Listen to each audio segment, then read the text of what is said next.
Hello दोस्तों, welcome back to our channel. तो जैसा कि हमने पिछले एपिसोड में देखा था, ज़ियाओयान ने काओ डैन को हराते हुए ये फैमिली को उनसे बचा लिया था और उसके बाद ज़ियाओयान एल्डर ये चोंग के साथ पिल टावर के अंदर चला गया था ताकि वो अल्केमी कॉन्फ्रेंस में ये फैमिली की तरफ से पार्टिसिपेट करने के लिए अपना नाम रजिस्टर करवा सके। और एपिसोड के एंड में हमने देखा था ज़ियाओयान ने 7th ग्रेड के टेस्ट को पास करते हुए 7th लेवल के अल्केमी मास्टर के बैच भी हासिल कर लिया था, जो कि बाई फैमिली और काओ फैमिली दोनों के लिए काफी ज्यादा शॉकिंग था। और यही से नेक्स्ट एपिसोड की शुरुआत होती है। तो इस एपिसोड की शुरुआत में हमें डैन सिटी का सीन दिखाया जाता है, जहाँ पे ज़ियाओयान अपने सभी साथियों के साथ एक मार्केट के अंदर आया हुआ था। असल में ज़ियाओयान वहाँ पे कुछ एलेक्सेस को खरीदना चाहता था, लेकिन वहाँ पे आसपास मौजूद सभी लोगों की नजरें ज़ियाओयान के 7th ग्रेड के बैच के ऊपर ही जा रही थी, क्योंकि उन लोगों ने आज तक इतना यंग 7th लेवल का अल्केमी मास्टर कभी नहीं देखा था। तभी दो पर्सन वहाँ पे ज़ियाओयान को देखकर आपस में बात करते हुए कहते हैं, आखिर ये यंग टैलेंट है कौन? इसे आज से पहले तो हम लोगों ने कभी भी नहीं देखा। जिसपे उसके साथ वाला पर्सन वहाँ पे एल्डर ये चोंग की तरफ देखते हुए कहता है, ये तो ये फैमिली के एल्डर ये चोंग है ना, तो इसका मतलब है कि ये लड़का ये फैमिली के साथ है। अब अपने साथी की ये बात सुनकर पहले वाले पर्सन को भी वहाँ पे कुछ याद आता है और वो वहाँ पे अपने साथी को बताता है। तो अब मुझे सारी बात समझ आ रही है। असल में ये लड़का ये फैमिली का सन इन लॉ है, जिसे ये फैमिली ने हाल ही में अपनी फैमिली में शामिल किया है। अब उन लोगों की ये सारी बातें सुनकर ज़ियाओयान को तो वहाँ पे कोई भी फर्क नहीं पड़ता, लेकिन बेचारी जिनलान को वहाँ पे काफी ज्यादा शर्म महसूस हो रही थी। इवन हम देखते हैं कि मास्टर टियान हाउ और लिटिल फायरी डॉक्टर के फेस के ऊपर भी स्माइल आ जाती है। तभी ज़ियाओयान वहाँ पे रुकते हुए एल्डर ये चोंग से कहता है कि भले ही डैन सिटी की इस मार्केट के अंदर काफी ज्यादा रश है, लेकिन यहाँ पे मुझे कोई भी खास लेवल के एलेक्सेस दिखाई नहीं दे रही। क्या यहाँ पे कोई ऐसी खास जगह मौजूद है जहाँ पे मैं कुछ हाई लेवल के एलेक्सेस को खरीद सकूं? अब ज़ियाओयान की ये बात सुनकर हम देखते हैं कि एल्डर ये चोंग की बजाय जिनलान वहाँ पे ज़ियाओयान को जवाब देते हुए कहती है, अगर आप हाई लेवल के एलेक्सेस को बाय करना चाहते हैं तो आपको सामने वाली अल्केमिस्ट फेयर मार्केट में जाना चाहिए। उस मार्केट को स्पेशल अल्केमी मास्टर्स के लिए ही बनाया गया है और वहाँ पे सिर्फ अल्केमी मास्टर्स ही जा सकते हैं। आप वहाँ पे जाकर पता कर सकते हैं, लेकिन मैं आपके बताए हुए एलेक्सेस को इसी मार्केट के अंदर ढूंढने की कोशिश करती हूँ। क्या पता यहाँ पे भी कोई एलेक्सर हमारे हाथ में लग जाए। जिनलान की ये बात सुनकर ज़ियाओयान भी वहाँ पे स्माइल करते हुए हमें अपना सर हिलाता है और वो वहाँ पे अपने बाकी सभी साथियों को लेकर उसी अल्केमिस्ट फेयर मार्केट की तरफ ही रवाना हो गया था। लेकिन जैसे ही वो लोग वहाँ से थोड़ा आगे बढ़ते हैं तो अचानक ही ज़ियाओयान को वहाँ पे कुछ एहसास होता है और जब ज़ियाओयान पलट कर वहाँ पे पीछे देखता है तो अचानक ही वहाँ पे ऊपर आसमान में एक क्रैक ओपन होता है और उस स्पेस क्रैक के अंदर से एक बग्गी बहुत ही तेजी के साथ बाहर निकलते हुए सीधा वहाँ पे पिल टावर की तरफ ही आगे बढ़ जाती है। और उस बग्गी की स्पीड इतनी ज्यादा फास्ट थी कि उसने वहाँ पे मार्केट के अंदर खड़े हुए सभी लोगों को हिला के रख दिया था। जो देखकर तो वहाँ पे सभी लोग हैरान होकर आपस में बातें करते हुए कहने लगते हैं, आखिर ये इतना ज्यादा पावरफुल पर्सन है कौन जो ये यहाँ पे इस तरह से इतने ग्रैंड तरीके से आ रहा है? हमें तो लगता है कि ये एक नोबल मैन ही होगा। जबकि ये सब देखकर एल्डर ये चोंग वहाँ पे ज़ियाओयान को बताते हैं, जहाँ तक मेरा अंदाजा है ये पर्सन डैन फैमिली से ही बिलोंग करता होगा और ये भी यहाँ पे कल होने वाले अल्केमी कॉन्फ्रेंस के लिए आ रहा होगा। एल्डर ये चोंग की ये बात सुनकर ज़ियाओयान वहाँ पे अपनी स्पिरिचुअल आइज का इस्तेमाल करते हुए उस बग्गी को देखता है, जिसके अंदर से वहाँ पे ज़ियाओयान को बहुत ही ज्यादा पावरफुल स्पिरिचुअल ऑरा महसूस हो रहा था। लेकिन सबसे अजीब बात तो ये थी कि ज़ियाओयान को वहाँ पे उस बग्गी के अंदर से काओ फैमिली के भी किसी पर्सन का ऑरा महसूस होता है। और ये महसूस करके ज़ियाओयान वहाँ पे सीरियस होकर एल्डर ये चोंग से सवाल करते हुए पूछता है, क्या डैन फैमिली के अंदर कोई ऐसा पर्सन मौजूद है जो कि काओ फैमिली का मुकाबला कर सके? जिसपे एल्डर ये चोंग वहाँ पे ज़ियाओयान को जवाब देते हुए कहते हैं, अगर अल्केमी के मामले में देखा जाए तो डैन फैमिली उसमें काफी ज्यादा पीछे है, लेकिन पावर लेवल के मुकाबले में वो काओ फैमिली से काफी ज्यादा आगे है। इसलिए इस बारे में मैं भी श्योर नहीं हूँ कि डैन फैमिली काओ फैमिली का मुकाबला कर सकती है या नहीं। पर हाल ही में ये देखने को मिला है कि डैन फैमिली अल्केमी के मामले में भी काफी जल्दी ग्रो कर रही है। अब इसके पीछे क्या वजह है इसके बारे में किसी को कुछ भी नहीं पता। एल्डर ये चोंग की ये बात सुनकर ज़ियाओयान भी वहाँ पे कुछ सोचता हुआ उसी अल्केमी फेयर मार्केट की तरफ ही आगे बढ़ गया था। उसके बाद सीन चेंज होता है, हमें वहाँ पे उसी बग्गी का ही सीन दिखाया जाता है, जिसके अंदर डैन चैन नाम की एक लड़की काफी ज्यादा नर्वस दिखाई दे रही थी। जो देखकर डैन जुआन नाम के एक लड़का वहाँ पे स्माइल करते हुए उससे कहता है, डैन चैन क्या हुआ तुम्हें? क्या तुम कल को होने वाले अल्केमी कॉन्फ्रेंस को लेकर परेशान हो? जिसपे डैन चैन उसे वहाँ पे जवाब देते हुए कहती है, नहीं ऐसी कोई भी बात नहीं है, मैं बिल्कुल ठीक हूँ। डैन चैन की ये बात सुनकर डैन जुआन वहाँ पे उससे कहता है कि मैंने सुना है कि इस बार के कंपटीशन के अंदर कोई 7th ग्रेड का अल्केमी मास्टर भी आने वाला है और ऊपर से काओ फैमिली भी खुद को 7th ग्रेड तक ले जाने की अपनी पूरी कोशिश कर रही है, जिसका मतलब है कि इस बार के कंपटीशन को हम अंडर एस्टिमेट नहीं कर सकते। इसलिए तुम्हें भी अभी से उस कंपटीशन के लिए तैयार होना होगा। डैन जुआन की ये बात सुनकर हम देखते हैं कि डैन चैन वहाँ पे एक बार फिर से नर्वस होते हुए हमें अपना सर हिला देती है। जबकि वहीं दूसरी तरफ हम ज़ियाओयान और उसके साथियों को देखते हैं जो कि अल्केमी फेयर मार्केट के इंट्रेंस गेट पे पहुंच चुके थे और वहाँ पे उनका स्वागत एक डाउजोंग रियलम का मास्टर करता है, जो कि उस अल्केमी फेयर मार्केट का गार्डियन भी था। जो देखकर ज़ियाओयान वहाँ पे उस डाउजोंग रियलम के मास्टर से कहता है, आप तो डाउजोंग रियलम के मास्टर हैं, तो फिर आप यहाँ पे इस तरह से गार्ड क्यों बने हुए हैं? जिसपे डाउजोंग रियलम का वो मास्टर वहाँ पे स्माइल के साथ ज़ियाओयान को जवाब देते हुए कहता है कि भले मैं डाउजोंग रियलम के एक मास्टर हूँ, लेकिन मेरी ड्यूटी यहाँ पे आने वाले लोगों को गाइड करने और यहाँ की सिक्योरिटी को संभालने की है और मुझे अपनी ये जॉब काफी ज्यादा पसंद भी है। और ये कहकर वो डाउ जोंगरियलम का मास्टर ज़ियाओयान और बाकी सभी को अपने पीछे आने के लिए कहता है, जो देखकर ज़ियाओयान भी अपने साथियों के साथ उसी डाउ जोंगरियलम के मास्टर के पीछे चला जाता है, जहाँ इस मार्केट के अंदर भी काफी ज्यादा रश दिखाई दे रहा था। और वहाँ पे अल्केमी मटेरियल्स के अलग अलग स्टॉल्स भी लगे हुए थे, जहाँ सभी स्टॉल्स के ऊपर काफी ज्यादा रश दिखाई दे रहा था। जो देखकर डाउ जोंगरियलम का मास्टर वहाँ पे ज़ियाओयान से कहता है, मुझे नहीं पता कि आपको यहाँ पे किस चीज की तलाश है, लेकिन मैं उम्मीद करता हूँ कि आपको वो चीज यहाँ से मिल जाए जिसके लिए आप लोग यहाँ पे आए हैं। उस डाउ जोंगरियलम के मास्टर की ये बात सुनकर ज़ियाओयान उसे वहाँ पे बताता है कि मुझे यहाँ पे 3 एलेक्सिस की तलाश है, पहला स्पिरिट वाइन, दूसरा ब्लड एल्फ डीमन फ्रूट और तीसरा स्नोबोर्न जिनसेंग।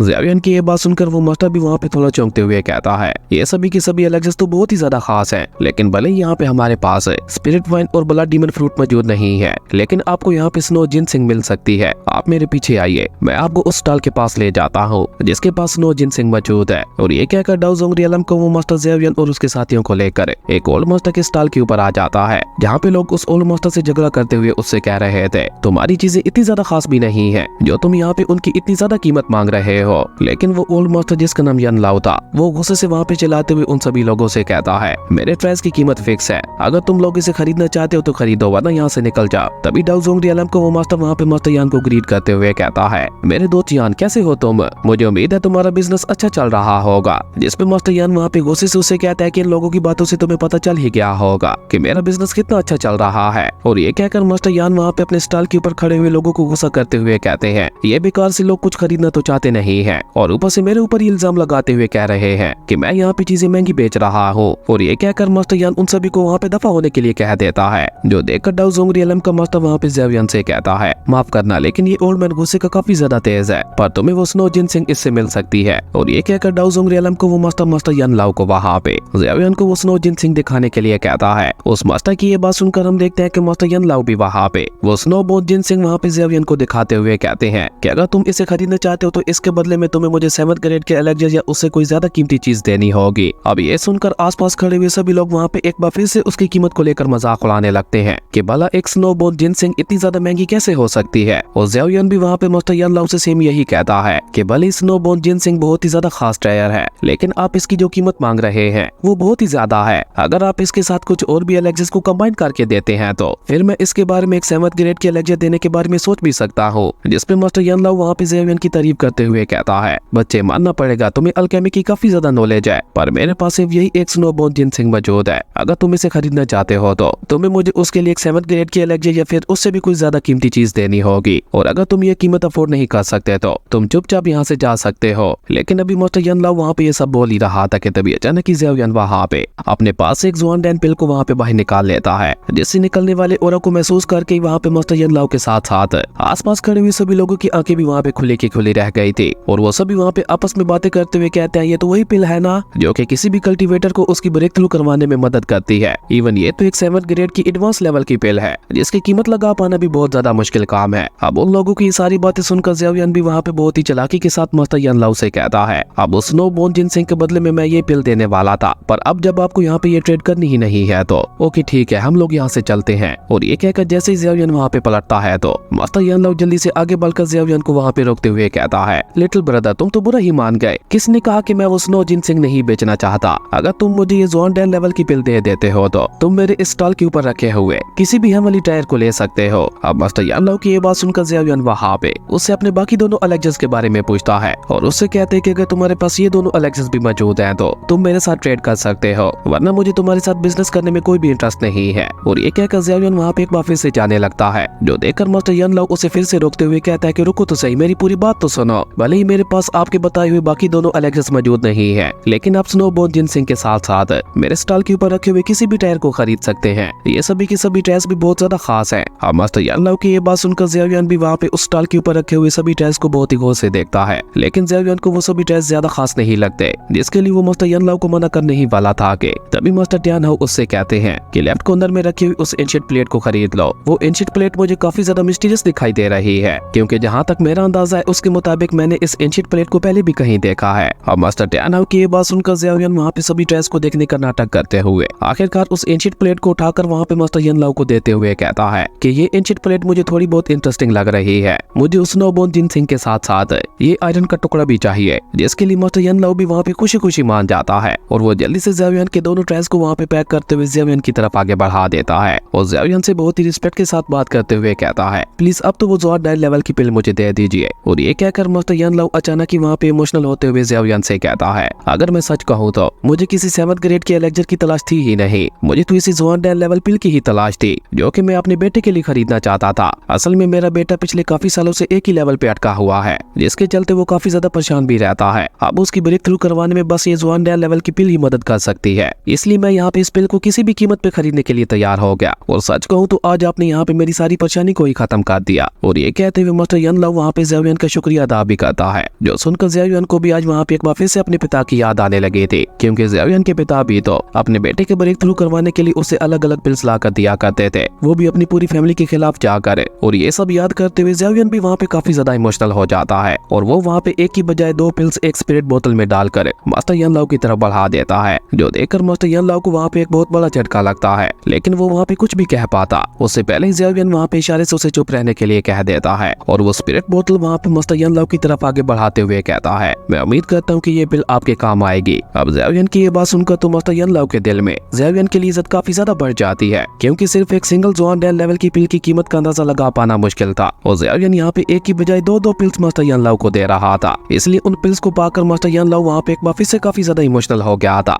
जबकि जैसे ही ज़ियावियन वहाँ पे अपने एलेक्सिस को उठाने की कोशिश करता है तो कोई पर्सन अपने फैन से उसके ऊपर अटैक करते हुए उसे वहाँ पे ऐसा करने से रोक देता है। और जब ज़ियावियन वहाँ पे पलट कर देखता है तो वहाँ पे चेन जियान नाम का एक लड़का आगे बढ़ते हुए वहाँ पे बहुत ही एटीट्यूड के साथ ज़ियावियन से कहता है, लिटिल फ्रेंड मैं भी ये आयरन का टुकड़ा खरीदना चाहता हूँ, अगर तुम इसे बेचना चाहते हो तो मैं उसकी दुगनी कीमत देने के लिए तैयार हूँ। जिस पे ज़ियावियन भी वहाँ पे कोल्ड टोन में उसे जवाब देते हुए कहता है कि नहीं, मुझे इसे बेचने में कोई भी इंटरेस्ट नहीं है। और ये कहकर जैसे ज़ियावियन दोबारा वहाँ पे अपने एलेक्सिस को उठाने की कोशिश करता है तो चेन जियान ने अचानक ही आगे बढ़ते हुए वहाँ पे ज़ियावियन के ऊपर अटैक कर दिया था, पर ज़ियावियन वहाँ पे उसके अटैक से बहुत ही इजीली बचते हुए उसे वहाँ पे उठाकर पीछे फेंक देता है। और इसी बात से वहाँ पे चेन जियान को अंदाजा हो गया था कि उसके सामने खड़ा हुआ पर्सन भी काफी ज्यादा ताकतवर है। लेकिन अभी चेन जियान वहाँ पे ये सब सोच ही रहा था कि तभी ज़ियावियन दोबारा उसे वहाँ पे पंच मारने के लिए आगे बढ़ता है, जिससे चेन सुआन जल्दी के साथ डोज करते हुए वहाँ पे वापस अपने एल्डर्स के पास आ गया था, जो देखकर उसके दोनों एल्डर्स वहाँ पे गुस्से से ज़ियावियन के ऊपर अटैक करने के लिए आगे बढ़ते हैं। जो देखकर तो लिटिल फायरी डॉक्टर और मास्टर टियानहाउ भी जल्दी से वहाँ पे ज़ियावियन के सामने आके खड़े हो जाते हैं। इवन लिटिल फायरी डॉक्टर ने तो वहाँ पे अपना पावरफुल स्पेशल ऑर्डर रिलीज करते हुए उन दोनों ही एल्डर्स को उठाकर वहाँ पे पीछे फेंक दिया था, जो देखकर तो बेचारे उन दोनों एल्डर्स को भी वहाँ पे एक बहुत बड़ा झटका लगता है कि ज़ियावियन के साथ 2 इतने ज्यादा पावरफुल फाइटिंग मास्टर्स होंगे। तभी लिटिल फायरी डॉक्टर वहाँ पे बहुत ही एटीट्यूड के साथ उन दोनों एल्डर्स से कहती है, अगर तुम लोगों में हिम्मत है तो अब इन एलेक्सिस को छीनने की कोशिश करो। अब लिटिल फायरी डॉक्टर की ये बात सुनकर हम देखते हैं कि चेंग जियान भी आगे बढ़कर वहाँ पे अपने दोनों एल्डर्स को रोक देता है और चेन जियान खुद बहुत ही एटीट्यूड के साथ आगे बढ़कर वहाँ पे ज़ियावियन से कहता है, मेरा नाम चेन जियान है, क्या तुम मुझे अपना सार नेम बता सकते हो? जिस पे ज़ियावियन उसे वहाँ पे कोई भी जवाब दिए बगैर चुपचाप वहाँ से जाने लगता है, जो देखकर चेन जियान वहाँ पे गुस्से के साथ अपने दोनों एल्डर्स को वहाँ पे एक बार फिर से उन्हें रोकने का आदेश देता है, जो देखकर लिटिल फायरी डॉक्टर के साथ साथ अब की बार मास्टर टियानहाउ भी वहाँ पे अपना ऑर्डर रिलीज कर देते हैं। और लिटिल फायरी डॉक्टर तो उन्हें वहाँ पे धमकी देते हुए कहती है कि अगर मेरे 3 गिनने तक तुम लोग यहाँ से दफा नहीं हुए तो तुम लोगों की यहाँ पे लाश पड़ी होगी। और ये कहकर लिटिल फायरी डॉक्टर ने अचानक ही वहाँ पे अपनी स्पिरिचुअल एनर्जी को और भी ज्यादा बढ़ाना शुरू कर दिया था, जिसके चलते हम देखते हैं कि आसपास की स्पेस में वहाँ पे क्रैक्स आना भी शुरू हो चुके थे, जो देखकर ही बेचारे वो दोनों एल्डर्स वहाँ पे घबरा जाते हैं। जो देखकर ज़ियावियन वहाँ पे कोल्ड टून में चेन जियान से कहता है, अब अगर तुमने गलती से भी मेरे रास्ते में आने की कोशिश की तो तुम यहाँ से जिंदा वापस नहीं जा पाओगे। और ये कहते हुए ज़ियावियन वहाँ पे एक बार फिर से अपने साथियों को लेकर रवाना हो जाता है, जो देखकर तो चेन जियान के गुस्से का वहाँ पे कोई ठिकाना ही नहीं था और वो अपने उन दोनों एल्डर्स को आदेश देते हुए कहता है कि जल्द से जल्द इस लड़की के बैकग्राउंड के बारे में पता लगाओ कि आखिर ये है कौन और ये कहाँ से आया है, क्योंकि काफी सालों बाद किसी ने मेरी ही सिटी में आकर मुझे धमकी दी है, इसलिए मुझे लगता है कि ये पर्सन काफी ज्यादा इंटरेस्टिंग होने वाला है। जबकि वहीं दूसरी तरफ हम ज़ियावियन को देखते हैं, जो कि वहाँ पे अपने साथियों के साथ उस अल्केमी मार्केट से बाहर आ गया था, पर एल्डर येचोंग वहाँ पे काफी ज्यादा परेशान दिखाई दे रहे थे, जो देखकर ज़ियावियन वहाँ पे एल्डर येचोंग से सवाल करते हुए पूछता है क्या आप उसी चेन जियान को लेकर परेशान है। जिस पे एल्डर येचोंग भी थोड़ा सीरियस होते हुए ज़ियावियन को बताते हैं कि असल में वो लड़का चेन जियान ज़ुआनमिंग सेक्ट से बिलोंग करता है और ज़ुआनमिंग सेक्ट तो आइस ग्लेशियर वैली से भी ज्यादा ताकतवर है, और ऊपर से चेन जियान के साथ जो व्हाइट रोब वाले 2 एल्डर्स थे वो भी मुझे कहीं से भी नॉर्मल दिखाई नहीं दे रहे थे, इसलिए मुझे लगता है कि आगे चलकर वो हमारे लिए काफी ज्यादा परेशानियां खड़ी करने वाले हैं। जिस पे ज़ियावियन वहाँ पे एल्डर येचोंग को तसल्ली देते हुए कहता है कि आप उनके बारे में फिक्र मत कीजिए, उन्होंने मेरे साथ पंगा लिया था और आगे भी उन्हें मैं ही संभालूंगा। इसी बीच हम देखते हैं कि जिन्नान भी वहाँ पे जल्दी से आगे बढ़ते हुए ज़ियावियन के पास आ जाती है और वो वहाँ पे एक्साइटेड होते हुए ज़ियावियन को बताती है मुझे एल्फ डीमन फ्रूट तो मिल गया, पर स्पिरिट वेन और स्नोबोन जिनसिंग मुझे कहीं भी नहीं मिली। जिन्नान की ये बात सुनकर ज़ियावियन वहाँ पे उसके हाथों से वो बॉक्स लेते हुए उससे कहता है कि ये एलेक्जर भी कम नहीं है। और रही बात स्नो जिनसिंग की, तो वो हमें अल्केमी मार्केट से मिल गई थी। और ये कहते हुए ज़ेवियन वहाँ पे जिंदान का शुक्रिया अदा करता है और अचानक ही ज़ेवियन वहाँ पे सीरियस होते हुए खुद से ही कहता है, अब मुझे बोन मेल्टिंग और ब्लड मेल्टिंग एलेक्जर पिल को बनाने के लिए सिर्फ स्पिरिट वाइन की ही जरूरत है। उसके बाद सीन चेंज होता है, हमें एक पुराने से मेंशन का सीन दिखाया जाता है जहाँ एल्डर ये जोंग ज़ेवियन और उसके बाकी साथियों को लेकर वहाँ पे आते हुए कहते हैं कि ये हमारी ये फैमिली का ही मेंशन है, पर काफी दिनों से इस मेंशन की किसी ने सफाई नहीं करवाई, इसलिए ये मेंशन आपको इतना ज्यादा पुराना दिखाई दे रहा होगा। जिसपे ज़ेवियन भी वहाँ पे एल्डर ये जोंग से इंप्रेस होते हुए कहता है, मैंने ये नहीं सोचा था कि इस सिटी के अंदर भी ये फैमिली की कोई प्रॉपर्टी मौजूद होगी। ज़ेवियन की ये बात सुनकर एल्डर ये जोंग भी वहाँ पे स्माइल करते हुए ज़ेवियन से कहते हैं कि कल 5 मेजर फैमिलीज के मिलने का दिन है, इसलिए प्लीज आप कल जल्दी ही तैयार हो जाना। और ये कहकर एल्डर ये जोंग वहाँ पे उन सभी को ग्रीट करते हुए वहाँ से चले गए थे। जिसके बाद ज़ेवियन, मास्टर टियान हाउ और लिटिल फेरी डॉक्टर भी वहाँ पे अपने अपने रूम के अंदर आ जाते हैं। लेकिन मास्टर टियान हाउ वहाँ पे अपने रूम में जाने की बजाय ज़ेवियन के रूम में जाते हुए उससे कहते हैं कि वो एंशिएंट प्लेट बाहर निकालो जो कि मैंने तुम्हें खरीदने के लिए बोली थी। मास्टर टियान हाउ की ये बात सुनकर हम देखते हैं कि ज़ेवियन भी वहाँ पे उस एंशिएंट प्लेट को बाहर निकालते हुए मास्टर टियान हाउ से पूछता है, सीनियर टियान हाउ, आखिर आपने मुझे ये एंशिएंट प्लेट खरीदने के लिए क्यों बोला था? इसमें आखिर ऐसी क्या खास बात है? और क्या आपको पक्का यकीन है कि ये एंशिएंट प्लेट वाकई एक एंशिएंट चीज है? जिसपे मास्टर टियान हाउ वहाँ पे अपनी वाइन पीते हुए ज़ेवियन से कहते हैं, क्यों, क्या तुम्हें मेरे एक्सपीरियंस के ऊपर शक हो रहा है? और ये कहकर मास्टर टियान हाउ अचानक ही वहाँ पे उस एंशिएंट प्लेट के ऊपर हवा में उठाते हुए उसके ऊपर फूंक मारते हैं, जिसके चलते उस एंशिएंट प्लेट के ऊपर जमी हुई डस्ट उससे अलग हो जाती है। जो देखकर मास्टर टियान हाउ वहाँ पे ज़ेवियन को बताते हैं कि असल एंशिएंट चीज ये कॉपर की प्लेट नहीं थी, बल्कि इसके ऊपर जमी हुई ये डस्ट थी। और ये कहकर मास्टर टियान हाउ वहाँ पे ज़ेवियन को अपनी हेवनली फ्लेम को उस डस्ट के अंदर डालने के लिए कहते हैं। और जैसे ही ज़ेवियन वहाँ पे अपनी हेवनली फ्लेम को उस डस्ट के अंदर डालता है तो वो एंशिएंट डस्ट वहाँ पे गोल्डन एनर्जी में चमकने लगी थी। और जैसे जैसे ज़ेवियन वहाँ पे अपनी हेवनली फ्लेम का इस्तेमाल करते हुए उस डस्ट को आपस में मर्ज कर रहा था, उस डस्ट की गोल्डन एनर्जी भी वहाँ पे बढ़ती जा रही थी। और देखते ही देखते वो डस्ट वहाँ पे 5 छोटे छोटे बीट्स में ट्रांसफॉर्म हो जाती है, जिसे देखकर मास्टर टियान हाउ वहाँ पे ज़ेवियन को बताते हैं कि ये जेड स्पिरिट डस्ट है जो कि एंशिएंट टाइम में काफी ज्यादा फेमस थी। और इसका इस्तेमाल करते हुए एंशिएंट कल्टीवेटर्स ना सिर्फ 8 कैरेट और उससे ऊपर की एलेक्सिस को रिफाइन किया करते थे, बल्कि उसी के साथ साथ कुछ कल्टीवेटर मास्टर तो इस जेड स्पिरिट डस्ट को अपनी सोल के साथ मर्ज कर लिया करते थे और अपनी सोल को नरिश करते हुए स्पिरिचुअल रियलम को अचीव किया करते थे, जिसके बारे में मैं तुम्हें पहले ही बता चुका हूँ। पर अफसोस, जब से सोल कल्टीवेशन का वो एंशिएंट मेथड गायब हुआ है, तब से सभी लोग इस जेड स्पिरिट डस्ट को भी भूल चुके हैं। और अगर वो एंशिएंट मेथड और ये जेड स्पिरिट डस्ट आपस में मिल जाते तो तुम अपनी सोल को भी बहुत ही आसानी के साथ नरिश करते हुए स्पिरिचुअल रियलम को अचीव कर सकते थे। मास्टर टियान हाउ की ये बात सुनकर ज़ेवियन भी वहाँ पे थोड़ा उदास होते हुए कहता है, अब उस एंशिएंट मेथड के बारे में तो मुझे मेरे टीचर ही कुछ बता सकते हैं। ज़ेवियन की ये बात सुनकर मास्टर टियान हाउ वहाँ से जाते हुए ज़ेवियन से कहते हैं, ओके, मेरा मिशन पूरा हुआ, इसलिए अब मैं यहाँ से आराम करने के लिए जा रहा हूँ। अब बाकी इस जेड स्पिरिट डस्ट के साथ क्या करना है वो तुम्हारे ऊपर है। अगर हो सके तो इस जेड स्पिरिट डस्ट को खुद ही धीरे धीरे समझने की कोशिश करना। मास्टर टियान हाउ की ये बात सुनकर ज़ेवियन भी वहाँ पे हाँ में अपना सर हिला देता है। खैर, मास्टर टियान हाउ के जाने के बाद ज़ेवियन वहाँ पे उस जेड स्पिरिट डस्ट को बहुत ही गौर से देखने लगा था कि तभी अचानक ही वहाँ पे उनमें से एक जेड स्पिरिट डस्ट वहाँ पे बहुत ही अजीब तरीके के साथ आउट ऑफ कंट्रोल होते हुए बहुत ही तेजी के साथ वहाँ पे इधर उधर उड़ने लगी थी, जिसके बारे में ज़ेवियन वहाँ पे कुछ भी कर पाता उससे पहले ही वो जेड स्पिरिट डस्ट वहाँ पे उड़ते हुए सीधा वहाँ पे ज़ेवियन की सोल सीरियलम के अंदर चली जाती है और उसके सोल सीरियलम के अंदर जाते हुए उसकी सोल के साथ वहाँ पे मर्ज होने लगी थी। और ऐसा होते ही ज़ेवियन को वहाँ पे अपने दिमाग में बहुत ही ज्यादा पेन महसूस हो रहा था, जिसके बारे में ज़ेवियन वहाँ पे कुछ भी कर पाता उससे पहले ही अचानक ही वहाँ पे आसपास का स्पेस वहाँ पे क्रैक हो जाता है और ज़ेवियन की सोल वहाँ पे एक अलग ही जगह पे पहुंच चुकी थी, जहाँ ज़ेवियन को अपने सामने स्पिरिचुअल एनर्जी का भंडार दिखाई देता है। लेकिन जैसे ही ज़ेवियन वहाँ पे खुश होते हुए उस स्पिरिचुअल एनर्जी को छूने की कोशिश करता है तो अचानक ही ज़ेवियन को वहाँ पे एक एंशिएंट आवाज सुनाई देती है, जो कि वहाँ पे एक एंशिएंट मास्टर की स्पिरिट से आ रही थी। वो एंशिएंट मास्टर वहाँ पे एक एंशिएंट स्पेल बोलता है, जिसको बोलते हुए ज़ेवियन वहाँ की स्पिरिचुअल एनर्जी को ऑब्जर्व कर सकता था। और ये पता चलते ही ज़ेवियन जल्दी के साथ वहाँ पे उस स्पेल को बोलते हुए वहाँ पे अपनी कल्टीवेशन स्टार्ट कर देता है, जिसके चलते उसकी सोल वहाँ पे आसपास की सारी प्योर स्पिरिचुअल एनर्जी को अपने अंदर ऑब्जर्व करने लगे थे। और जैसे जैसे ज़ेवियन की सोल वहाँ पे स्पिरिचुअल एनर्जी को ऑब्जर्व कर रहे थे,